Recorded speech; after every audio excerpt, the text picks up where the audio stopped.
ایرانی پاسداران انقلاب کے اسرائیل پر حملوں کی 16ویں لہر جاری ہے۔ درجنوں میزائل اور ڈرونز داخل ہے۔ تل ابیب، یروشلم اور حیفا میں سائرن بج اٹھے۔ مختلف مقامات پر دھماکے سنے جا رہے ہیں۔ لوگ خوفزدہ ہو کر بنکرز میں چلے گئے ہیں۔ ایرانی پاسداران انقلاب نے دعویٰ کیا ہے کہ انہوں نے اسرائیل کے علاقے مغربی گلیلی میں اسرائیلی فوجی اڈے کو نشانہ بنایا۔ بنی بارک میں اسرائیلی آرمی کے بنیادی ڈھانچے پر بھی حملہ کیا گیا۔ آپ کو اس حوالے سے اپڈیٹ کریں کہ امریکہ اور اسرائیل کی جو دہشت گردانہ کارروائیاں ہیں، اس حوالے سے بھی خبر آپ تک پہنچا رہی ہیں۔ امریکہ اور اسرائیل کی دہشت گردی، ایرانی دارالحکومت تہران میں دھماکے، کئی عمارتیں تباہ ہو گئیں، ہر طرف دھوئیں کے بادل چھا گئے۔ اسرائیلی فوج نے ایران پر بڑے حملے شروع کرنے کا اعلان کر دیا۔ ایران کے میزائل لانچنگ پیڈ، دفاعی سسٹم اور انفراسٹرکچر کو نشانہ بنانے کا دعویٰ۔ گزشتہ روز صدارتی آفس اور سپریم نیشنل سیکیورٹی کونسل کی عمارت پر بھی بہت بڑا حملہ کیا گیا۔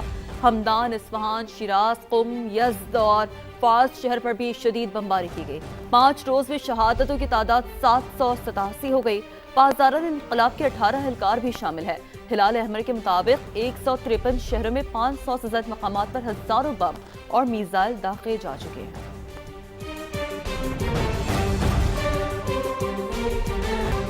مشرق وسطی کی لپیٹ میں ہے۔ ایران کی جانب سے 5ویں روز بھی خلیجی ممالک پر حملے۔ سعودی عرب میں امریکی CIA کے مرکز پر ڈرون حملہ کیا گیا۔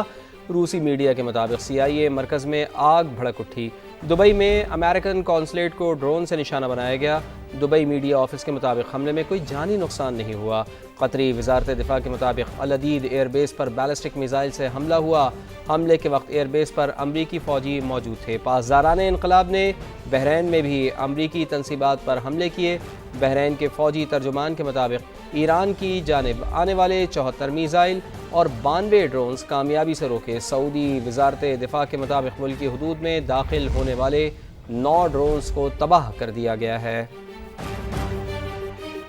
اور ابھی آپ کو بتائیں کہ اہم اطلاعات آ رہی ہیں کہ سعودی ولی عہد شہزادہ محمد بن سلمان کے حوالے سے بھی ہم آپ کو آگاہ کریں گے، لیکن آپ کو ابھی ہم بتا رہے ہیں کہ امریکہ اور اسرائیل کی دہشت گردی جاری ہے۔ ایرانی دارالحکومت تہران میں بھی دھماکے سنے گئے ہیں۔ کئی طرح کی عمارتیں تباہ کر دی گئی ہیں۔ ایران کے میزائل لانچنگ پیڈز، دفاعی سسٹم اور انفراسٹرکچر کو نشانہ بنایا گیا ہے۔ سعودی ولی عہد شہزادہ محمد بن سلمان کی زیر صدارت کابینہ کا اجلاس، قومی سلامتی کے دفاع، شہریوں اور غیر ملکیوں کے تحفظ کو یقینی بنانے کا عزم دہرایا گیا۔ آپ کو اس حوالے سے بتا رہے ہیں کہ فیصلہ کیا گیا کہ قومی سلامتی کو یقینی بنانے کے لیے اور شہریوں کے تحفظ کے لیے جو اقدامات اٹھانے پڑیں گے اٹھائیں گے۔ آن لائن اجلاس میں خطے کی صورتحال کا جائزہ لیا گیا۔ سعودی کابینہ نے GCC ممالک پر ایرانی حملوں کو سنگین جرم قرار دیا۔ اعلامیے کے مطابق ان حملوں سے علاقائی امن و سلامتی اور خود مختاری کو نقصان پہنچا ہے۔ سعودی کابینہ کے اجلاس میں ایرانی حملوں کے بعد سعودی عرب کی حمایت کرنے والے ممالک کا شکریہ بھی ادا کیا گیا۔ اور اس کے ساتھ ساتھ اہم خبر یہ ہے کہ ایران کو نیا سپریم لیڈر مل گیا ہے۔ عرب میڈیا کے مطابق آیت اللہ خامنائی کے بیٹے مجتبی خامنائی ایران کے سپریم لیڈر منتخب ہو گئے ہیں۔ ایران میں رہبر اعلیٰ کا انتخاب 88 رکنی مجلس خبرگان کرتی ہے۔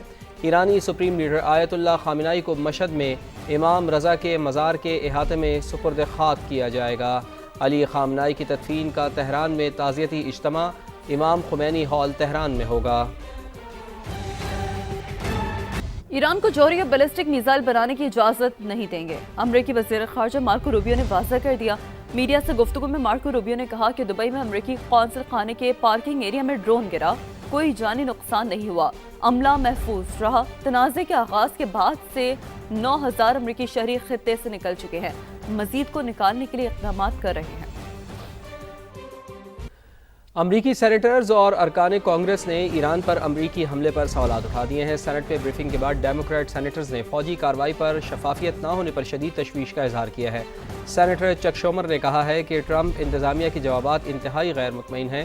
جنگ کے مقاصد ہر روز بدلتے رہتے ہیں، کوئی واضح منصوبہ نہیں۔ مجھے مشن کریپ کا خطرہ ہے، ایک ایسا جنگی عمل جو کبھی ختم نہ ہو۔ عوامی مباحثے کی ضرورت ہے تاکہ امریکی عوام صورتحال سمجھ سکیں۔ سینیٹر رچرڈ بلومینتھل بولے، مجھے ڈر ہے کہ امریکہ کے فوجی زمین پر جانے پر مجبور ہو سکتے ہیں۔ ہمیں واضح نہیں ہے کہ ٹرمپ انتظامیہ کے اگلے اہداف کیا ہیں، جوہری ہتھیار ختم کرنا، میزائل تباہ کرنا، رجیم چینج یا پھر دہشت گردی روکنا۔ امریکی عوام کو اعتماد میں لیا جانا چاہیے۔ ایران پر حملے کے بعد امریکی صدر ڈونلڈ ٹرمپ کی مقبولیت میں ریکارڈ کمی۔ دی اکانومسٹ اور یو گورنمنٹ کے تازہ سروے کے مطابق امریکہ میں ڈونلڈ ٹرمپ کی مقبولیت کی شرح 38% رہ گئی ہے۔ 59% امریکی ان کی پالیسیوں سے خوش نہیں ہیں۔ یہ شرح اب تک کی سب سے زیادہ ہے۔ سروے 27 فروری سے 2 مارچ کے دوران کیا گیا۔ ماہرین کے مطابق اس ریکارڈ کمی سے ریپبلکن پارٹی کی مڈ ٹرم الیکشن کی حکمت عملی متاثر ہو سکتی ہے۔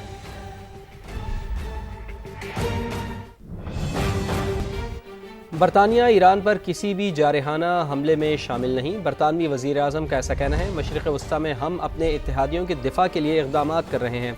کیئر سٹارمر کا ایسا کہنا ہے، میں نے ماضی میں عراق جنگ کی بھی مخالفت کی تھی۔ کیئر سٹارمر یہ بھی کہہ رہے ہیں کہ برطانیہ میں اسلامو فوبیا کے خاتمے کے لیے مؤثر اقدامات کیے جائیں۔ ایران کو سعودی سرزمین استعمال نہ ہونے کی یقین دہانی لے کر دی۔ نائب وزیر اعظم اسحاق ڈار کی سینٹ میں سفارتی کوششوں پر بریفنگ۔ بتایا پاکستان سعودی عرب کے ساتھ دفاعی معاہدہ کر چکا، ایران سے کہا کہ اسے مد نظر رکھا جائے۔ سب نے دیکھا سعودی عرب اور عمان کے خلاف کم ری ایکشن ہوا۔ وزیر اعظم میاں شہباز شریف اور ترکی کے صدر کا ٹیلی فونک رابطہ ہوا ہے۔ وزیر اعظم نے مشرق وسطی کے بحران پر گہری تشویش کا اظہار کیا ہے۔ ایران پر اسرائیلی حملوں اور خلیجی ممالک پر حملوں کی مذمت۔ وزیر اعظم نے صدر رجب طیب ایردوان کو خلیجی ممالک کی قیادت سے حالیہ رابطوں کے بارے میں آگاہ کیا۔ دونوں رہنماؤں کا مزید کشیدگی سے بچنے کے لیے فریقین سے تحمل اور بردباری پر زور۔ وزیر اعظم نے ترک صدر کو افغانستان کے تناظر میں حالیہ پیش رفت سے بھی آگاہ کیا۔ دونوں رہنماؤں کا قریبی اور مسلسل رابطے میں رہنے، خطے میں امن و استحکام کے لیے مشترکہ کوششیں جاری رکھنے پر اتفاق ہوا۔